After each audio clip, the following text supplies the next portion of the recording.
बिस्मिल्लाहिर्रहमानिर्रहीम। अस्सलाम वालेकुम my YouTube family. I hope you are fine. तो आप सब ठीक होंगे, खुश होंगे, खूब इंजॉय कर रहे होंगे। तो आज मैं बहुत ही मज़े की यम्मी सी रेसिपी के साथ आई हूँ। सबसे पहले मैंने बटर ले लिया है और उसमें मैंने 1 कप सूजी का ऐड कर दिया है। और ये बटर मैंने घर पे ही बनाया था, तो ये थोड़ा मेल्टेड था, तो मैं ज़्यादातर बटर घर पे ही बना लेती हूँ। तो ये देखें ज़रा, सूजी को ना आपने हल्के हाथों से इसको बुनाई करनी है। और इसके जब मैंने हाफ़ कप बटर डाला मुझे कम लगा था, तो मैंने इसमें हाफ़ कप और ही बटर डाला था। बटर आपने ज़्यादा डालना है। अगर आप चाहते हैं कि ये बहुत ही मज़े की बर्फ़ी बने, तो आपने या फिर देसी घी यूज़ करना है या फिर बटर यूज़ करना है। अगर ये ऑप्शनल है, लेकिन इससे टेस्ट बहुत ही ज़बरदस्त आता है।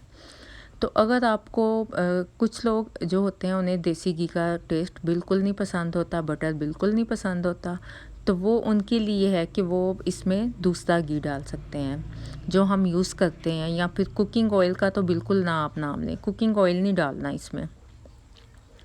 तो घी बस आपने यूज़ करना है, डालडा या सूफी कोई भी हो जाए।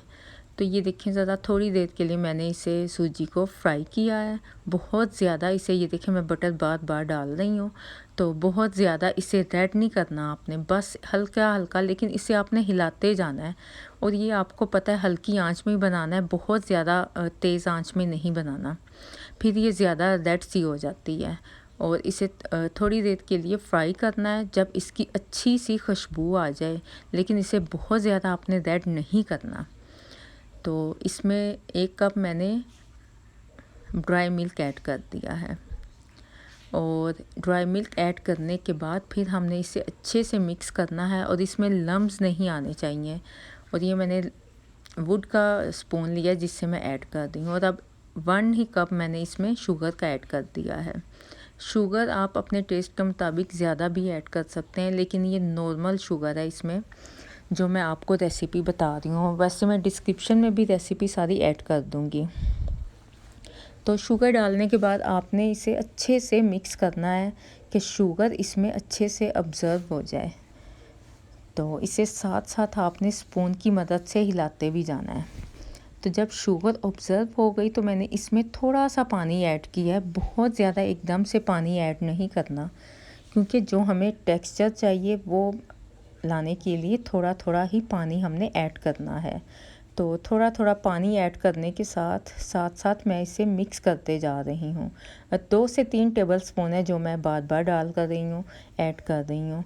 तो इसकी जो हमें थिकनेस चाहिए वो भी मैं आपके साथ शेयर करूँगी। तो स्पून को आपने हिलाते जाना है। और आप यकीन करें बहुत ही ये मज़े की बर्फ़ी बनी थी। तो और इसमें मैंने 1 कप आपको ड्राई मिल्क का बताया, तो मैंने 1.5 कप इसमें ड्राई मिल्क मैंने बाद में हाफ़ कप और भी ऐड किया था। तो ड्राई मिल्क से बहुत ही अच्छा टेस्ट आता है। और ये कोकोनट पाउडर है, ये ऑप्शनल है, अगर आपके पास है तो डाल दें, वरना कोई ज़रूरी नहीं, कंपलसरी नहीं है।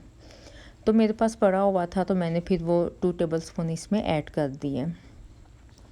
तो ये देखें ज़रा, अब इसे आपने अच्छे से फ्राई करना है, क्योंकि चीनी और जो हमने ड्राई मिल्क डाला है और इसके अलावा जो कोको पाउडर डाला है वो अच्छे से इसमें अब्ज़र्व हो जाए।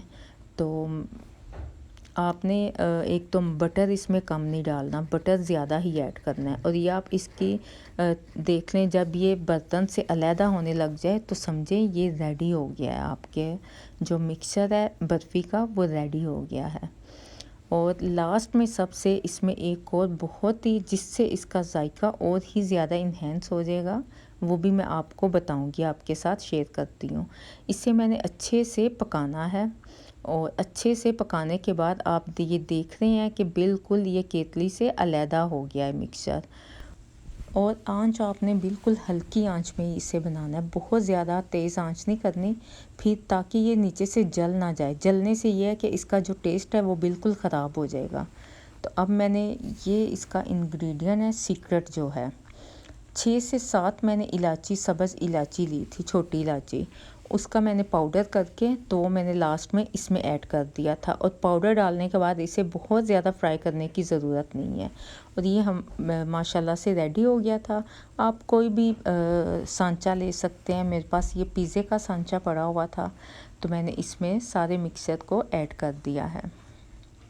और इस सांचे के ऊपर मैंने ऑयल लगा लिया था। अगर आप चाहें तो ऑयल लगा लें या फिर घी भी आप यूज़ कर सकते हैं। ऑयल वैसे ज़्यादा बेस्ट है। तो ऑयल मैंने इस पे लगा के तो इसे अच्छे से दबा के सेट कर दिया था और इसकी एक फ़ाइन सी थिकनेस मैंने बना ली थी। आप चाहें तो कम या ज़्यादा भी रख सकते हैं। मैंने जितनी रखी थी वो मैं आपके साथ शेयर कर दूँगी।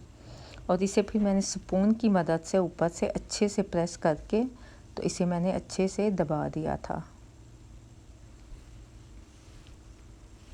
और ये बहुत ही मज़े की लगती है। आप चाहें तो इसे बना के आप 1 माह तक भी इसे रख सकते हैं फ्रिज में। और ये खाने के बाद आप एक पीस लें तो आपको पता है खाने के बाद क्रेविंग होती है मीठा खाने की, तो ऐसी चीज़ें बना के रख लें तो वो ज़्यादा बेस्ट रहती है। तो फिर ये है कि खाने के बाद आप एक पीस लें, चाय के साथ भी आप खा सकते हैं। चाय के साथ तो बहुत ही मज़े की ये लगती है। और ये देखिए जी, मैंने इसमें कट लगा लिए हैं। अभी ये फ्रेश ही थी तो मैंने एक बार इसमें कट लगा लिए थे। और आप चाहें तो पिस्ता बारीक क्रश करके भी डाल सकते हैं, लेकिन मुझे इसकी ऐसी लुक अच्छी लग रही थी तो फिर मैंने बादाम को हाफ़ करके तो वो मैंने इसके ऊपर ऐड कर दिए थे। और एक बार फिर मैंने इसमें निशान लगा लिए थे ताकि ये अलग-अलग पीसीस इजीली हो जाएं। तो फिर इनकी शेप भी अच्छे से बन जाती है। और ये देखिए ज़रा माशाल्लाह से ये बिल्कुल परफेक्ट, अभी ये फ्रेश ही था। तो अगर आप इसे फ्रिज में भी 1 माह तक भी रख लें फिर भी ये फ्रेश ही रहेगी। तो इंशाल्लाह ताला मुझे उम्मीद है कि आपको मेरी रेसिपी बहुत पसंद आई होगी। तो आप मुझे कमेंट्स में ज़रूर बताइएगा और लाइक शेयर ज़रूर कर दीजिएगा। तो इसके साथ ही मुझे इजाज़त दें, अपनी दुआओं में याद रखिएगा।